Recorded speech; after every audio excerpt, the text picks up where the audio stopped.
তুমি কি করতেছো? টেলিভিশন দেখতেছো? শুকনা কাপড়গুলো এসে ভাঁজ করে রাখা যায় না? তুমি শুধু সারাক্ষণ যদি টেলিভিশনই দেখো, আর বাকি কাজ কাম কিভাবে করবা? বাকি কাজ কাম কিভাবে করবা তুমি? এ নাও কাপড় চোপড় ভাঁজ করো বসে বসে।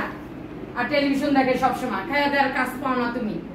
সব কাপড় সব কাজ কাম এলোমেলো হয়ে রয়েছে। আম্মা আমি তো টেলিভিশন দেখতেছি না আম্মা, আমি তো টেলিভিশন দেখতেছি, আমি তো আপনার ছবি দেখতেছি, আপনি কি কি করছেন আগের ছবিগুলা, আপনার বাচ্চা একটা ছোট ছিল কি করছেন আমি এইগুলা দেখতেছি আম্মা। আমি বাস করতেছি বাবা, রাখেন আমি এখনই বাস করে দিচ্ছি, এখনই বাস করতে বাবা। আম্মা আপনি কেন রাগ করেন আম্মা, আপনার কেন রাগ করেন? আমি তো কাজ করবো আম্মা, আপনি রাখেন, আপনার কোনো কিচ্ছু করতে হবে না আম্মা, কিচ্ছু করতে হবে না আপনার, আমি করতেছি মা, আমি করতেছি, আমি তাড়াতাড়ি করে দিচ্ছি।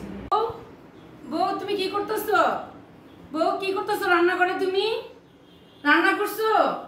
রান্না করা হয় নাই? থালাবাড়ি এতগুলো থালাবাড়ি জমাইলা তুমি? কি করলা বাবা সকাল থেকে তুমি? রান্না এখনো কি শেষ হয় নাই? কখন শেষ হবে? সবাই খেতে চলে আসবে। শুধু থালাবাড়ি ধুইতেছি না আম্মা, এই যে দেখেন আম্মা ভাত হয়ে গেছে আম্মা, দেখেন আম্মা, দেখেন ভাত হয়ে গেছে আম্মা, দেখেন তরকারি হয়ে গেছে আম্মা, সবকিছু হয়ে গেছে, এখনই দিচ্ছি টেবিলে। আপনি জান আম্মা, রাগ করেন না, আমার অল্প একটু থালাবাটি আছে আম্মা।